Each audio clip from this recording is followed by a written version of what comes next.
Hey everybody, welcome to Geeksvana. Today we're going to be talking about a follow-up. We've had a press release from the United States Attorney's Office, Central District of California, in terms of the Super Scooper firefighting aircraft that was hit by a drone. We've got a very important update to bring you on that.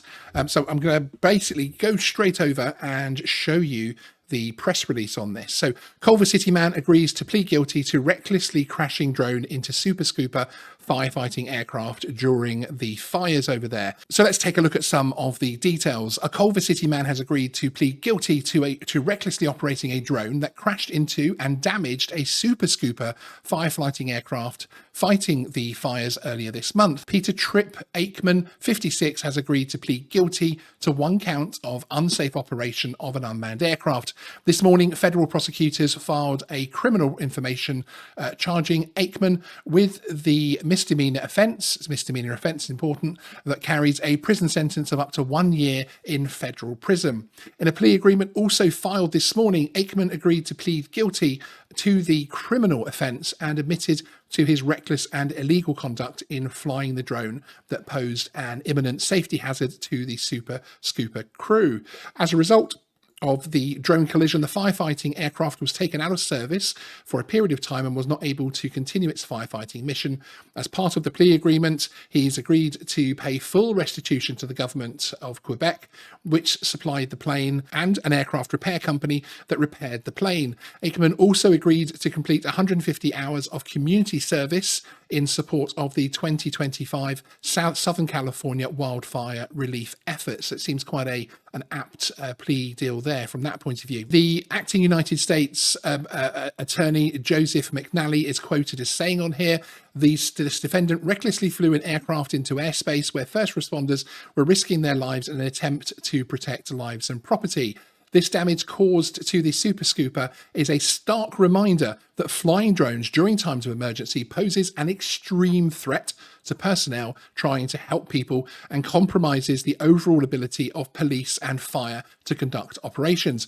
As this case demonstrates, we will track down drone operators who violate the law and interfere with the critical work of our first responders.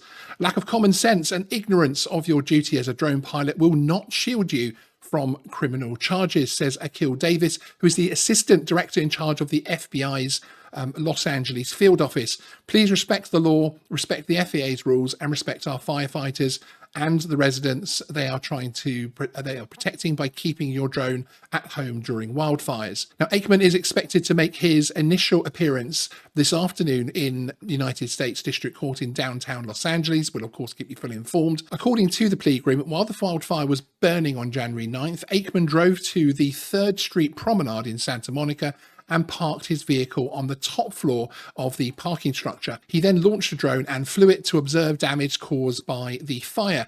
Aikman flew the drone at least 2,500 meters, which is more than 1.5 miles towards the fire, and lost sight of the drone. As Aikman was flying the drone, it collided with a government of Quebec Super Scooper carrying 2 crew members attempting to fight the blaze. The impact caused an approximately 3 by 6 inch hole in the left wing. After landing, maintenance personnel identified the damage and took the aircraft out of service for repairs. At the time of the collision, the Federal Aviation Administration had issued temporary flight restrictions that prohibited drone operations near the Los Angeles wildfires that erupted earlier this month. As a result of the collision, the government of Quebec and an aircraft repair company incurred costs of at least $65,169 to repair the plane. So overall there we have what seems to be a fairly detailed, a fairly precise plea deal in terms of community hours, paying back a substantial amount of money in terms of the costs there as well. But also, in actual fact, one of the things that authorities have released as well is that they do not believe that the chap involved, Mr. Aikman, actually intended to fly his drone at the aircraft. So it wasn't an intentional act, etc., which really is reflected in the plea agreement, which is fairly substantial, frankly. So this goes to court very, very soon. We'll see if everything goes through as expected with the plea agreement, etc. We will let you know on the community tab. So if you're new here, do hit the subscribe button, but also keep an eye out for that particular update on the channel as and when it comes in. My name is Sean. This is Geeksvana, and Sean out.